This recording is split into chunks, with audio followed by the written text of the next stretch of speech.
What's up, guys? Welcome to the third video in the Jetta's audio system upgrade series. So I was originally just going to make two videos, make the alternator part of this video, but I ended up losing the intro, and I figured the alternator video was kind of good on its own, so I'm making a third one just for what we're going to cover in this video. So far I haven't really done a whole lot, just a lot of sound deadening, and I'm tired of it. I hate it. I hate to know how many hours I've spent doing it, but it made a huge difference. It's so much quieter driving it.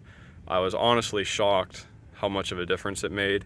Even using kill mat, which I know is not great stuff, it still made a big difference. Everybody who's been in it has commented on it.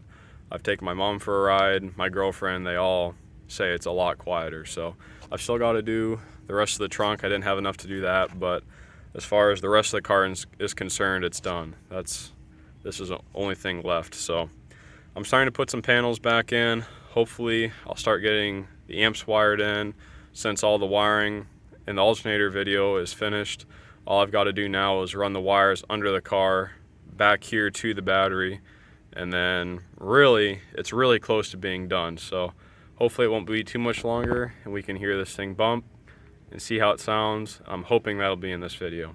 So I've already got that side of the trunk in and this back panel, but I just copied the same thing I did over here, and then just all under this is coated just like the rest of the trunk. So I noticed doing around back here on those corners and along back here made a big difference. Doing the wheel wells reduced a lot of the road noise, but man, this took a long time to do it. I'm sure it's excessive and ridiculous, and a whole lot of it isn't even needed or going to do anything, but it's done. I had it. I'd rather play it safe than sorry, so it is what it is. We got a lot of wire to run. I'm going to start running my wires in the car. I got my lugs all put on it with my little hammer crimper, and I think right now my plan is these terminals kind of sit where they would be like if the battery was actually in here. So I'm going to mock it up without the battery so that I don't create sparks and stuff. But I'm going to have the two wires that go to the back coming off the top here. I think I'm going to route them around like that, and then have them go under the intake next to the battery tray. And then for the negatives, I'm going to have them just jump off the back, and then it should be able to go straight down. You can kind of see down there's a hole that goes straight through to the bottom of the car. So I think that's how I'm going to run them. And it's really cold today, and I picked the wrong day to shave, because when I started filming this video it was like nice 75, and today it's 30. So with my protection gone, it's kind of cold. My fingers are cold, but I'm going to see what I can do. I got the wires ran kind of how I want them to be. Like I was thinking, those can just go right over the back. Then these, I think I am going to have them somehow attached up into here, but they're all pulled to length. Looks pretty good. And then I've got all the wire just hanging out the bottom of the car. I can see there. I'll take you in there, and I had to pull all this stuff out. There's a plate here and then heat shielding under there, which I don't need anymore because obviously this thing with the hood stack is not using this tunnel for exhaust anymore. So you can kind of see how it's ran, kind of. So I got two different types of like clamps. These are ones that they're like ladders that you zip tie. I'm not really sure how big of a fan I am of them, but I also got these guys, and I think that's what I'm going to use, because the wire that I'm putting in here, when all four runs are put together, it adds up to be quite a bit, but it's kind of messed up now, but you can kind of see all four runs fit in the clamp. So what I'm going to do is get my rib nut gun and put rib nuts along the underside of the car, and then bolt those to it. and I'll have plenty of spots to attach it. It should be pretty solid. So you can kind of see what I'm going for here. I got all 4 runs, well, labeled, but I got it drilled, riv nutted, and the clamp put on. So everything is really nicely ran. So I'm just going to continue this along here. Probably I would like to keep it up off the road as far as possible, but I need to still be able to get into it with the riv nut gun. So I think I might come in here and have the clamp come up to this area. I'm probably going to do another one here, here, and then I'll have to see what's back there past that corner. But I really like how this turned out. I think I'm just going to continue using the same method.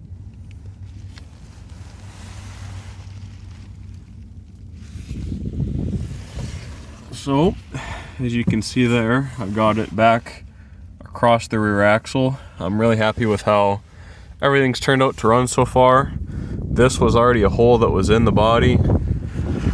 That was one of the old exhaust hanger bolts. So what I'm gonna do is probably either grab that bolt hole or that one, put another clamp there, drill, and well, maybe I can use that hole, but run it across, and then at the back, and once it makes this turn, I'm going to have it come up through the trunk. I've got a bunch of grommets here, and then it'll come over and it'll enter the trunk through that panel right there, but obviously on this side, and then they'll take another 90 and go up to the battery. I forgot to take a video before pulling it out, but I got the holes cut for the wires. I got the wires ran up through it, and I got it marked where each grommet sits. That way I can run the shielding up to that point. But I'm gonna take the rest of the hangers out, feed the wire back out of the car, then I'm gonna loom everything, heat shrink all of the ends, and then it'll get installed permanently. So all the wires are done. I ended up just cutting the loom roughly to where it needs to be, and I left the heat shrink loose. So I'll get this cut to size and heat shrink it once it's in the car, once I know it'll fit. But they're both ready to be put back in, so I'm going to slide them down through there, get everything clamped up in place. It is quite the bundle of wires I've got going here. So obviously positive's not on yet, it's loose, but the negative is on. I got my wires just running right over the back there. I probably should get those out of the way somehow. Anyways, the positives are connected. It's these 2 wires, and then I've got them zip tied. I drilled 2 holes there and there to hold the wiring from below, so you can see it doesn't hit the shifter, because that little guy right there moves since it's a manual.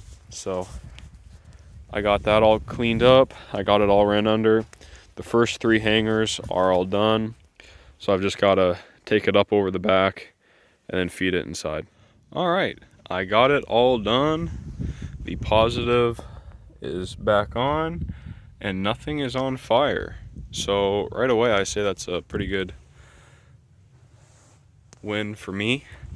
I got it ran all the way underneath. I actually ended up putting one of the shields back on, that heat shielding looking thing. I figured it would help keep some of the debris off the lines, even though I'm not too worried about stuff hitting them because they are so far out of the way. But you can kind of see wires coming down there, and then down here by the trunk you can kind of see those wires snaking towards the back of the vehicle there. So I put quite a few zip ties on it, quite a few different hangers, and then where it goes up back here, you can see I used red again for positive and black for negative. but they're all nicely ran in here. I kind of goofed on marking where the loom should go to, but it's still plenty long. It gets me past the hangers, which is the main thing I don't want it vibrating on. So I've just got the 2 positives dog balled up right now. They're not going to do anything. Right now, I just finished up the mounts for the battery. They're not pretty, but they work. They are not letting this battery go anywhere. I just cut down little tabs of metal, put a bead on the end of it so it'll indent onto these little notches so it can't slide side to side, and it's held down pretty good. So I think I'm going to take a little bit of length off of them to shorten them up a little bit. This side is off the board, so I need to cut it down a pretty good bit, but that should work for the battery tie downs. The fuses are in place. I took this amp off and put rubber in here, so it has got some cushion now. All this stuff is all fit to the battery where it's at now. So the only thing I have left is mounting the crossovers and getting the 4-channel hooked up to the crossovers. So I got everything in the car. So after the last clip, I brought out the board with the amps on it and tried putting it in, and I realized pretty quickly that the battery was going to hit the back of the seat. So I squared the battery up, moved it forward, moved my fuses forward, had to redo the wiring, and I had to redo the tie downs for the battery, but I was able to get all that sorted.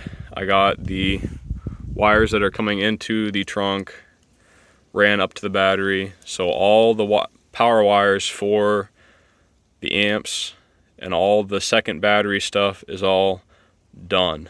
All the fuses are in, it's all hooked up.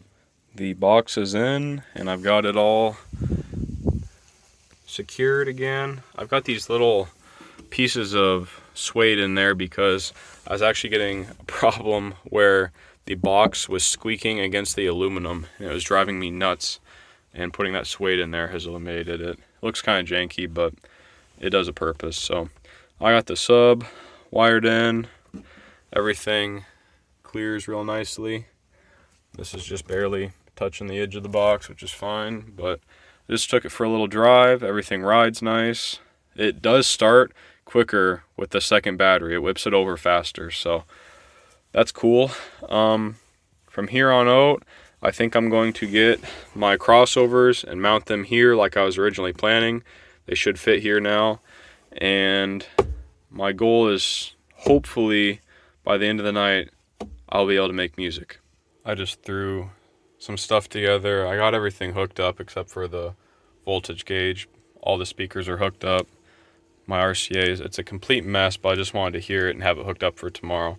For some reason my remote wire isn't working. I don't know what's going on with that. I don't know if I've accidentally got it hooked up to the antenna instead of the remote or what, but right now I just have it jumpered to the positive there, and I'm going to hook up to it and see if I can't play some music still tonight.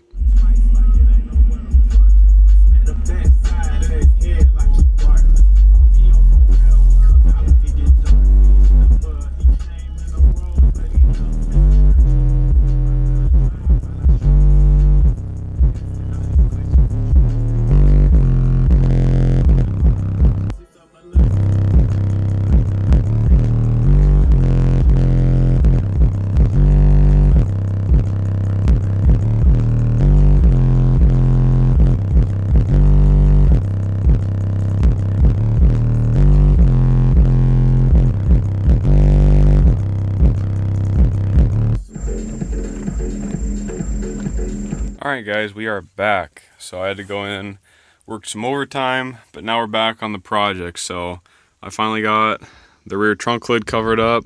She's all good to go. Only panels left are these guys, and I'm waiting to do them until I get the speaker wires hooked up since they run underneath them. So the other day I took everything back out and I cut out this notch, and I made this notch bigger so that I could run my wires up through it, through the board and the seat. So give me a little more room to run through there, which that was a pain in the ass. But this whole system, the sub I can get out in about 5 minutes, and then disconnecting the battery and the lines and all that, I can have this whole thing emptied out in like maybe 15 minutes. So it's not very bad at all.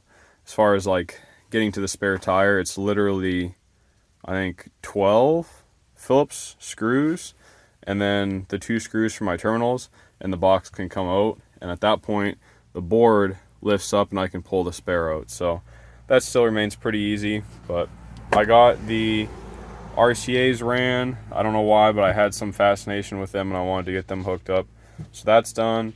Now I'm going to move on to the remote wire and figure out why that isn't working. So I'm going to tear the dash open, hopefully fix that real quick, and then I'm going to run it into the 4-channel, I think.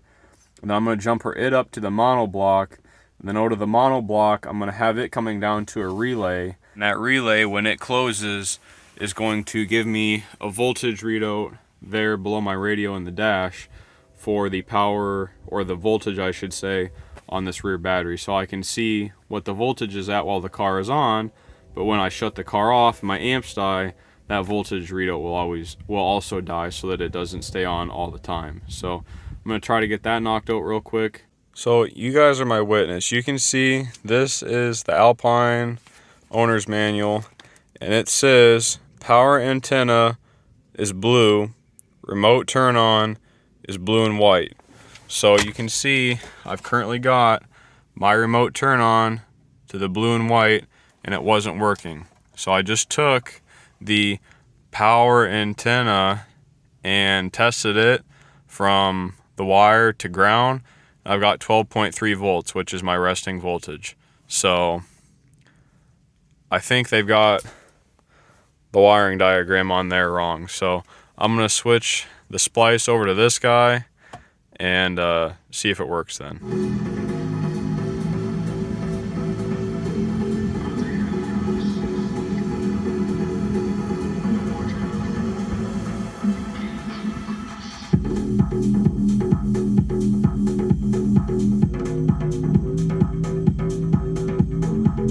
Well, I got it all together, and it still looks like a mess, but now it's an organized mess. So I got everything, including my voltmeter, hooked up, which it's reading 12.1 right now, but if I were to put my multimeter on it, which I'll try to do, you can see it's at 12.3, which is fine. So my voltmeter is a tad off, but it will give me a pretty close idea to where it's at, so I'm happy with that. I'm going to work on putting the seats in now. Well, clean it up, then put the seats in, get rid of that pile of junk, and go test bump a little bit. Going back together, look at that. Everything comes up through the back of the seat nicely. Very cool. And the car is all together. The system is all done. This has been a multi-month project between getting the alternator and everything else done. It still kind of looks like a mess, but there's a lot of stuff being crammed into a small area, and it's kind of just how it's got to be done. Jump on them. So if they want to come and use this business opportunity to get on some gangster, you know, we do that better than anybody. I bet.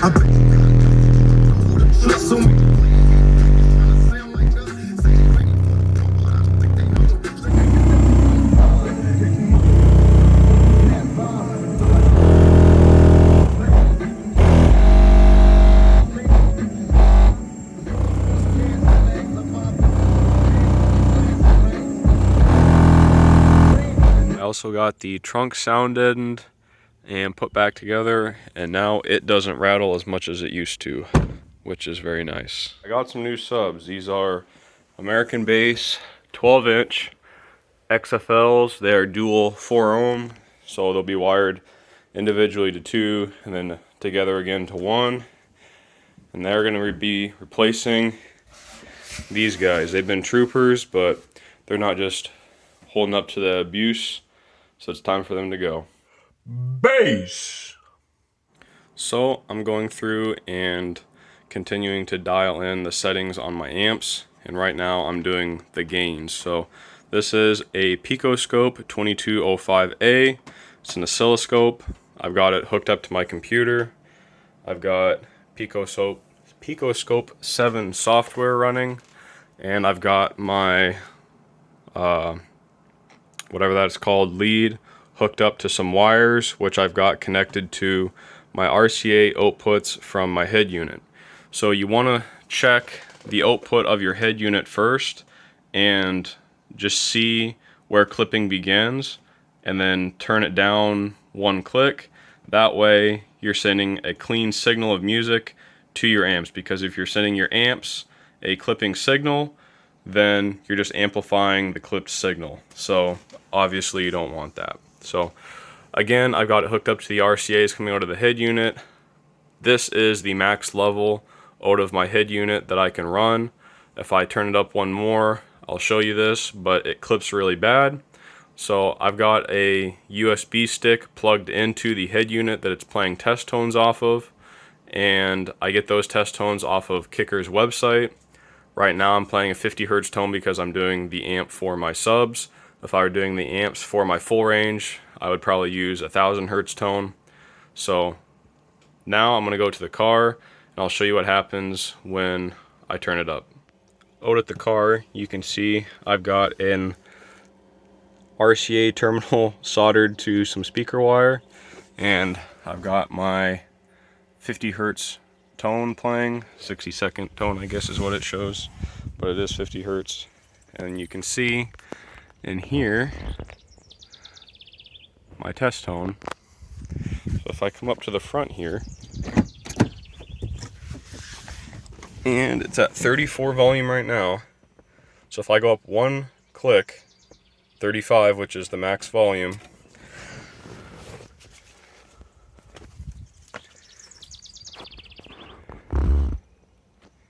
you can see it starts clipping terribly. So this is what you don't want to see. This part right here.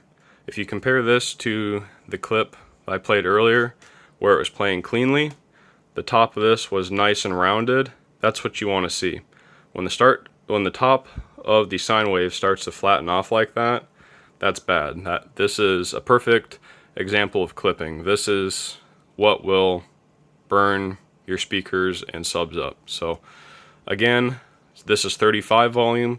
I turn it down to 34, it goes away nice and clean. So you can get plus or minus dB test tones. I just use 0 dB because I want a flat signal. I don't really have a rhyme or reason for it. That's just the one I want to choose. Got my 1000 Hertz tone playing. I've gone through all the other speaker wires, and I'm on my last one now, or speaker channels I should say. So it's gonna be harder for you guys to see since it's faster, but I'm at 34 volume and the waveform still looks good. If I go up to 35, it just ever so barely starts to clip. The top and bottom of the waveform is just barely starting to flatten off. But when I'm going through and checking this, I do every single channel. I think you could probably just do one channel for subs and one channel for front and rears, but I go through and do all of them in case there's any outliers, just to be safe. So this is on that last channel for the speakers, like I just said. You can see the signal is just barely starting to clip, very, very faintly. So this is on 35 volume, I turn it down to 34, goes away. So for both speakers and subs, 34 is the max head unit volume I can run. All my RCAs hooked up back to my amplifiers, and I'm getting ready to start doing the gains on the amplifiers. So if I could do it perfectly, I would have an oscilloscope that would be able to take the voltage that these amplifiers put out. Mine can only take 20 volts, so it cannot take what these put out, because this one is going to output somewhere around 45 volts, and my 4 channels are going to output around 24 volts. So both of those are over the 20 volts that the oscilloscope can take. So what I'm going to do is, since I matched my speakers to this amp pretty well, and the output of this amp is 150 watts. I'm just going to set each channel at 150 watts and call it good. Since the signal from my head unit isn't clipping, I feel pretty confident that that should keep my speakers alive. So for the 4 channels, I set them all at 24 volts. I've got my multimeter set to AC. My head unit is at 34. I'm playing the 1000 hertz test tone, and just to verify it, I can show you guys that's where it's at. There we go, 24 volts. So now I'm going to set my amplifier to 45. Again, I'm just adjusting the gain until you hit the desired output here. The formula I'm using to get these voltages is your voltage squared divided by your resistance of the speaker. So for my speakers, it's 4 ohms. I'm trying to get 150 watts.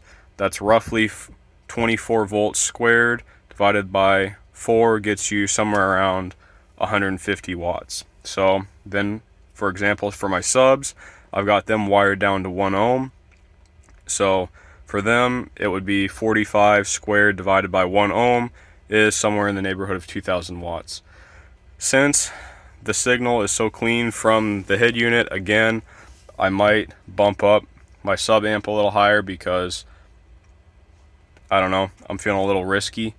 But if you wanted to do the calculations and set up gain this way, that is how you set your gain to whatever wattage you want to set it to. Now obviously, like I said, I don't know if this is going to be clipping or not, but given that the signal from the head unit is good, I'm pretty confident in it. So another thing is, when you're setting your gains on your amplifiers, make sure that if you have a bass knob that it's turned all the way up, because if you set it with it lower and then you turn it up when you actually play music, well, you just threw your gains off. So make sure you keep your bass knob turned all the way up when you're setting your gains on your amps.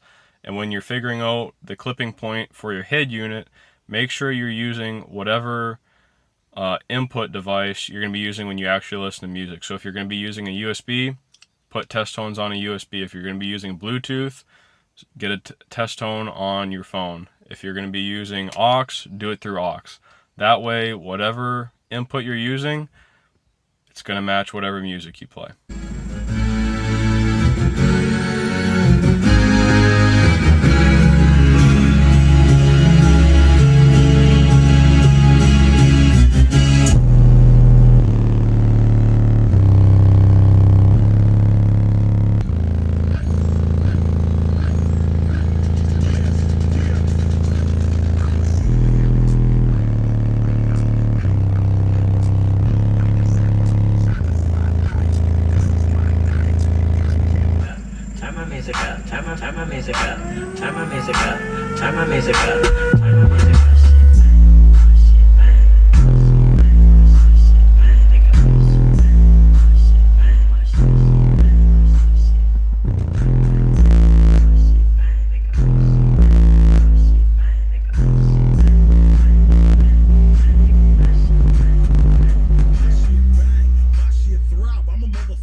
Well, most of those clips sound like ass because my microphone does not want to work with me, but all things considered, I'm pretty happy. You know, the subs and the box and both my amps, the battery, the whole charging system, all that, I'm very happy with. This car has no lack of power. I can pretty well do whatever I want to do, turn it up as high as I want, and it never drops below 13.9. I mean, it's just barely getting into what this alternator is capable of, and so I'm very happy about that. The subs, they could care less about what I give them. Through all my demos and whatnot, I was about a half hour's worth of music that I was listening to, and they aren't even like warm. They're like room temperature, so they could give a shit less. I should specify the cone is room temperature. I'm sure the coil is hotter. But if the coil were to be getting real hot, you'd feel it on the dust cap, I should say, not the cone. So they're chilling. I'm really happy with how the box tuning is going. these subs I think were a pretty good improvement over the SCRs. They seem to handle the being in a ported box a little better. They're sharper, but their QTS is a little bit lower, so that makes sense. Love the HID unit. The fact that it does good output at 34 to 35 volume is pretty nice.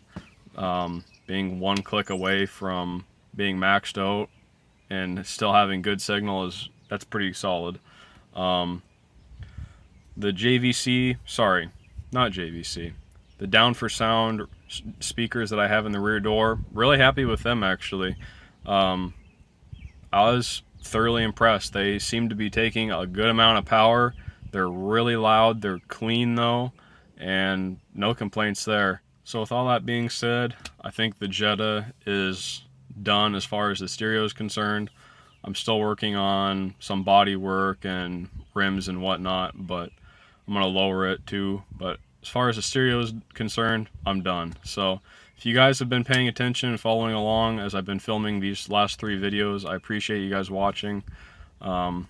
The channel is doing great. I hope it continues to get bigger, and hopefully I continue to have more good content for you guys. So anyways, I appreciate you guys watching. Have a great day.